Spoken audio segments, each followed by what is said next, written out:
Next 8th जो है चीज़ समझने वाली, ट्रायंगल चैप्टर के सारे सम सॉल्व करने के लिए बेसिक प्रोपोर्शनैलिटी थ्योरम, इसको क्या कहते हैं, BPT, इसको ये शॉर्ट फॉर्म में ये भी कह देते हैं, basic proportionality theorem. What does it say? If a line is drawn parallel to one side of the triangle, here I have drawn the line parallel to one side of triangle, here DE is parallel to BC, right? If a line is drawn parallel to one side of triangle intersecting the other two sides, ये दो sides ये हैं, इनको यहाँ पे intersect ऐसे भी कर सकते हैं, इसको प्रोसीड कर लो तो इंटरसेक्ट कर रहे हैं यहाँ ये D और E पॉइंट पे, ठीक है. Then it divides the two sides in same ratio, तो फिर ये जो टू साइड्स हैं बची हुई हैं और ये सेम रेशो में डिवाइड करते हैं. सेम रेशो कैसे? सेम रेशो ये देखो, AD divided by DB is equal to AE divided by EC, ये सेम रेशो है और इक्वल टू है, ठीक है. और नेक्स्ट है इसी का कन्वर्स, कन्वर्स होता उल्टा, ठीक है.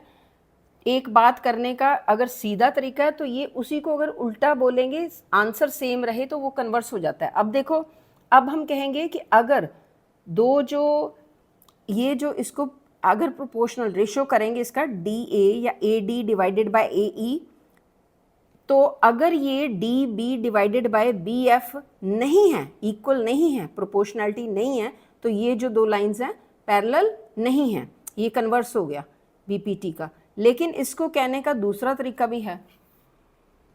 नेक्स्ट पॉइंट है समझने का, 9th point, converse of the basic proportionality. अभी कन्वर्स किया भी था लेकिन उसमें कहा कि अगर ये जो दो साइड्स हैं, ये AD divided by DB is not proportional to AE divided by EC, then these two lines are not parallel. अब इसको उल्टा बोला हुआ है, if the line divides any two sides in the same ratio. अब ये देखो, अगर AD over DB is equal to AE over EC है तो ये लाइंस पैरेलल होंगी, ये उसी का कन्वर्स है. पहले क्या कहा था, दोबारा समझो. पहले हमने जो ये प्रोपोर्शनैलिटी थ्योरम है, पहले पता क्या कहती है, पहले कहती है कि ये अगर दो लाइनें पैरेलल हैं तो ये जो साइड्स हैं AD over DB is equal to AE over EC, पहला ये हो गया, ये है प्रोपोर्शनैलिटी थ्योरम. अब इसका कन्वर्स क्या है?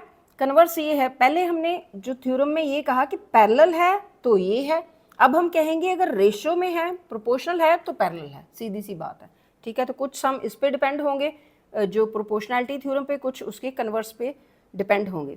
नेक्स्ट 10th पॉइंट है समझने का, criteria for similarity of triangles. 3 तरह के क्राइटेरिया हैं, किन के बेस पे हम ये कह सकते हैं हाँ जी ये दो ट्रायंगल्स जो हैं ये सिमिलर हैं. अभी